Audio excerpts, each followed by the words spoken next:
ध्यान से सुनिएगा। तो हुआ कुछ यूं कि एक लड़का काम की तलाश में गांव से बड़े से शहर में पहुंच जाता है। अब उसके पास पैसों की कमी होती है, इसके लिए उसे जल्द से जल्द नौकरी ढूंढनी थी।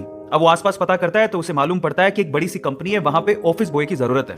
अब जैसे ही वो वहां पर पहुंचता है, वहां का एचआर उसका टेस्ट लेने के लिए थोड़ी बहुत ऑफिस की क्लीनिंग करवा के देखता है। अब उसमें वो परफेक्ट होता है, तो वो एचआर उसे कहता है कि नौकरी तो तुम्हें मिल जाएगी, तुम एक काम करो, तुम अपना मेल आईडी दो, मैं तुम्हें जॉब लेटर भेजता हूं मेल पे। तो वो लड़का प्यार से बोलता है कि सर मेरे पास मेल आईडी नहीं है। तो वो एचआर क्या कहता है पता है? वो एचआर ये कहता है कि इस डिजिटल वर्ल्ड में जिसके पास मेल आईडी नहीं है वो एग्जिस्ट ही नहीं करता, और जो एग्जिस्ट ही नहीं करता उसे मैं नौकरी कैसे दूं? तुम यहां से जा सकते हो, मैं तुम्हें नौकरी नहीं दे सकता। वो लड़का निराश हो जाता है, लेकिन सर्वाइव तो करना था। गांव से आखिरकार घर छोड़ के आया है, उसके जेब में ना 100 रुपए थे। अब वो क्या करता है, सामने उसे एक सुपरमार्केट दिखाई देता है, वो वहां पे जाता है और सुपरमार्केट से 100 रुपए में टमाटर खरीदता है और घर घर जाकर उन टमाटरों को बेचता है, और 100 रुपए से उसके पास 200 रुपए इकट्ठे हो जाते हैं। अब वो बैठ के सोचता है कि यहां पर शहर में जो लोग हैं ना, वो इतने व्यस्त हैं कि वो सुपरमार्केट जाके शायद टमाटर भी नहीं खरीद सकते या रोजमर्रा की चीजें नहीं खरीद सकते।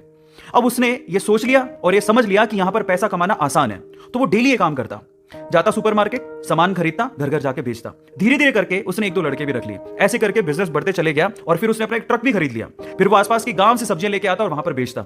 ऐसे करके वो बंदा 1-2 साल के अंदर ही मिलियनर बन गया। अब एक बार क्या हुआ कि कोई पॉलिसी बेचने वाला, जो फैमिली पॉलिसी बेचता था, वो उसके घर आया और सारा पॉलिसी का फॉर्म भरवा के उससे कहता है कि सर आप अपना मेल आईडी दीजिए, मैं आपकी पॉलिसी को कंफर्म कराता हूं कंपनी से।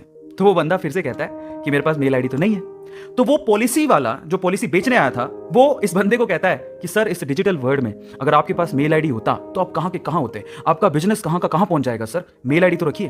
तो फिर वो प्यार से जवाब देता है कि अगर मेरे पास मेल आईडी होता ना, तो आज मैं किसी बड़ी सी कंपनी में ऑफिस बॉय की नौकरी कर रहा होता। इसलिए आपके पास अगर रिसोर्सेज नहीं है तो उसका रोना बंद करिए और आपके पास जो है उसकी कीमत को समझिए और वहीं से ही पैसे कमाने की और आगे बढ़ने की कोशिश करिए। रास्ता अपने आप मिलेगा।